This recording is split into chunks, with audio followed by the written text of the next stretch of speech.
Hey Jake, Bob here. I'm going to run through my sucker setups, my rigs, as well as my rod and reel, stuff like that. So um, first thing is I keep a box specifically for all my live bait or my meat rigs. In here I've got, these are the bobbers that I mentioned earlier. This is a Thill, it's an 8-inch. A lot of guys use the big round balls or they'll use a balloon. That for me provides a little too much resistance for the fish. I want this fish to be able to drag this bobber under with as little resistance as possible. So that's why I use those. This is a spare. It's made by South Bend. My neighbor gave me this a couple of years ago. I haven't tried it yet, but it's a pull float, unweighted. Suppose it would work, but it's a spare. So primarily what I keep in here is all my rigs. These are all my Z-Leader rigs right here. They're pre-rigged. I get them directly from Z-Leaders. The ones on the left here are for the smaller suckers, 8 to 12 inch, and then I've got some 10 to 14 inch. The length and size of the hooks changes depending on how big your sucker is, how big your bait is. And then these are for some even bigger fish. These are for 14 to 18 inchers, and here's for some, I've got a couple here for 16 and 20 inch fish, and you can see we've got, I think we've got some 5/0 hooks on there. Yeah, I got a 4/0 in the front and a 5/0 in the back. So anyhow, those are my Z-Leader rigs. I also keep some spare rigs because sometimes if I'm fishing with somebody else and they're not accustomed to this particular brand, again, it's nothing out of the ordinary or anything, but if they're more comfortable with, say, like an inhaler, I've got some inhalers in here. This one here is a Booker. I've got a Smitty rig. I've got an actual Smith rig as well. I don't use those anymore, but, and then I've got some, let's see, here's some fuzzy clip and goes. So I keep a mixed bag of everything. I'm only using the Z-Leaders. If anybody else wants to use something else, they can use those. Also in here, I've got the rubber core weights that I'd mentioned earlier. I've got them anywhere from, this is a 1/4 ounce all the way up to I think about 2 ounces in here. I just keep those and we put those on the line above our quick strike rig, and I'll show you that in a little more detail in a little bit. But these are awesome because you can add, subtract, you can put more weight on, less weight on, depending on the size of your sucker and how far down you want it to go in the water column. So keep that in there as well. Here I've got some extra, well, I've got some extra hooks too. Catfish hooks, octopus hooks. Those are for when I make my own or modify some of these rigs. Also keep some slip bobber knots as well as some little beads that come with it, and a couple floats in there too, but I've got some extra beads and swivels, and I've also got extra Seagar 60-pound fluoro.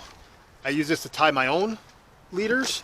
If we can only get small suckers and we don't want anything with, say, like a quick strike rig with a 2-hook, make my own actually. Right here, this is just one octopus hook. I've got probably about 2 feet of 2.5, I don't know, 2 to 3 feet of fluoro.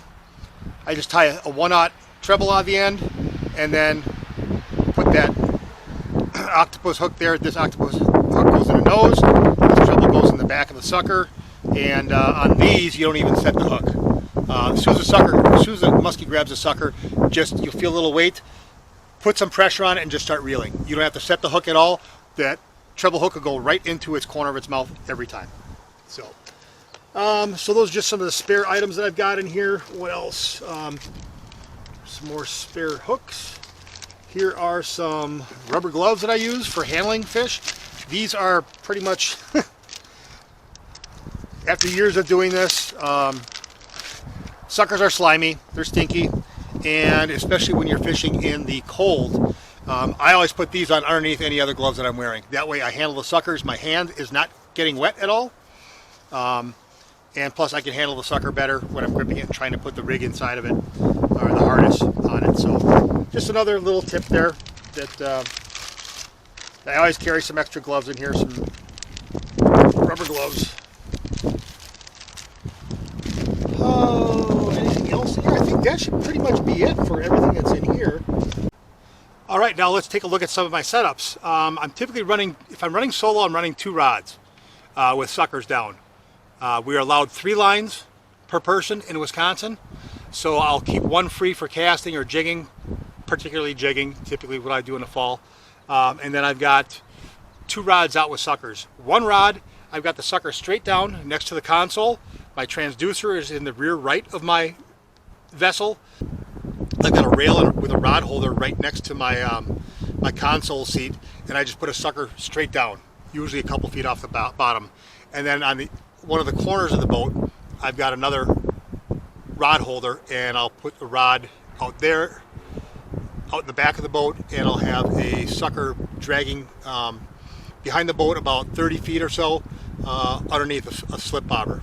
And I'll show you how I get all that stuff right here. First thing is the equipment that I'm using. This is an old trolling setup, basically, is what it is.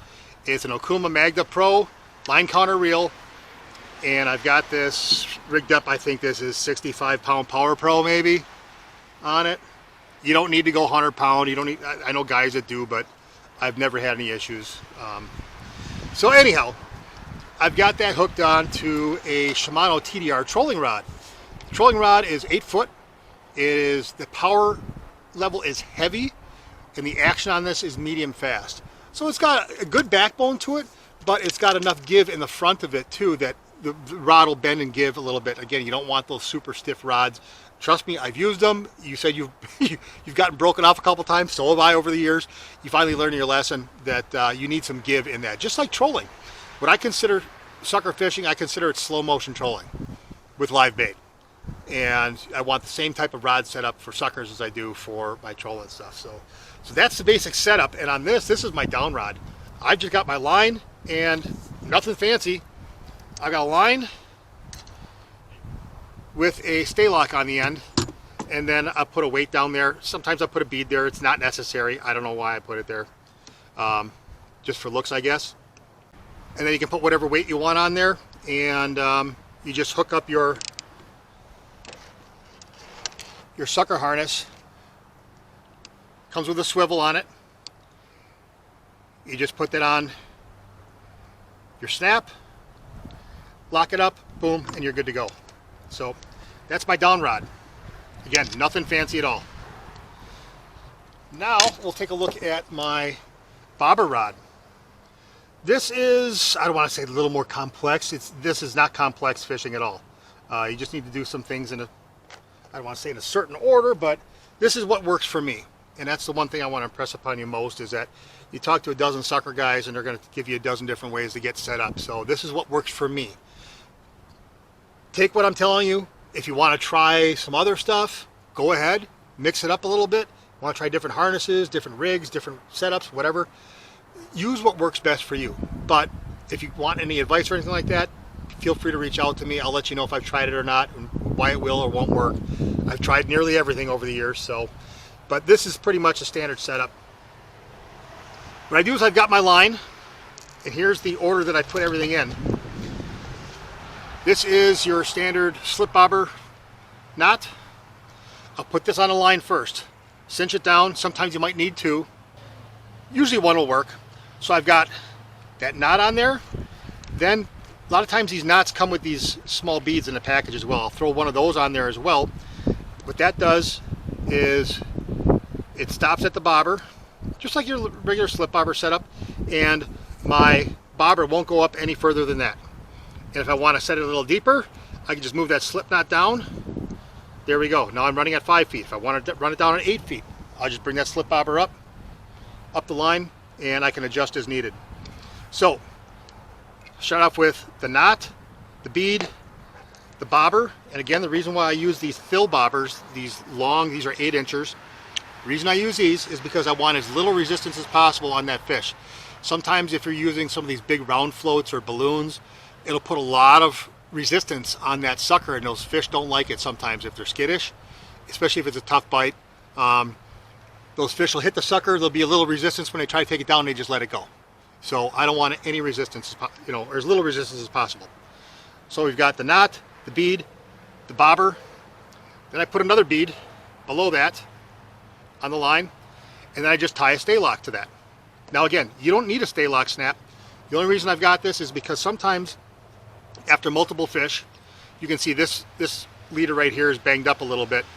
After a few fish, sometimes these get a little beyond repair, and you don't want to be using the same rig over and over again if it's all twisted and gnarled up. So I just keep this on there so I can swap out for another one. These rigs are cheap enough where I can just, hey, I'll keep the hooks and everything, and the swivel for spares, but I'll just throw another one on there and pop it right on nice and quick. Or you can tie directly to your harness as well.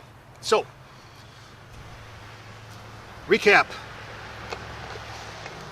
got the knot, the bead, the bobber, another bead, then I got a clip, and then we put a harness on.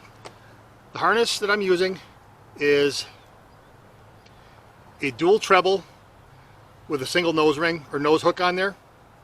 I'll show you how to rig these in a little bit. And it's got about 1.5 feet of lead on there, and then with a little swivel on the front.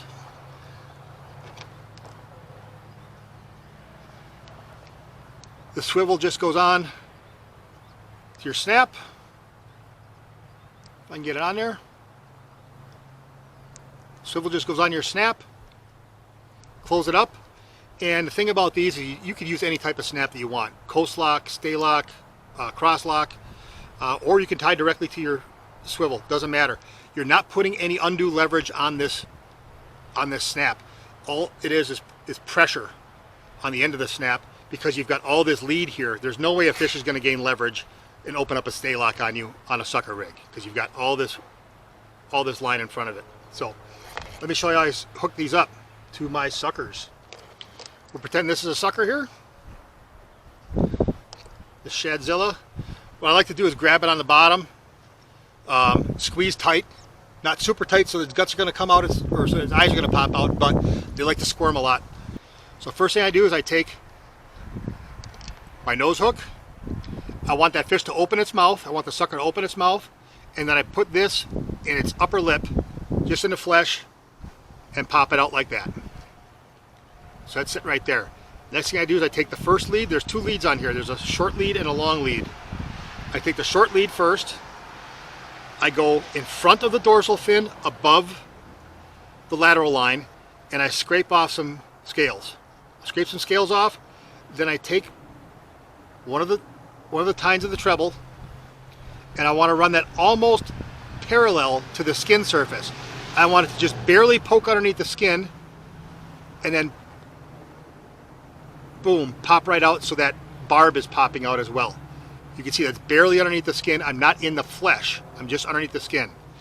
I'll do the same thing with the rear hook. Now I don't want this super tight. I want this sucker to be able to swim freely as possible. So I don't want these harnesses rigged super tight. I want to leave some leeway in there. Next one, this longer lead, I'll go either near or behind the dorsal fin. Above the lateral line, again, scraping off some scales, and then run it almost parallel to the skin, just so it pops underneath, and then you can pop that barb out. And that is what the rig looks like. When you bang the fish, I cannot stress this highly enough.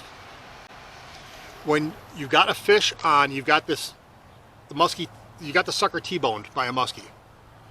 What you want to get that muskie to do is go down or away from you, or preferably both.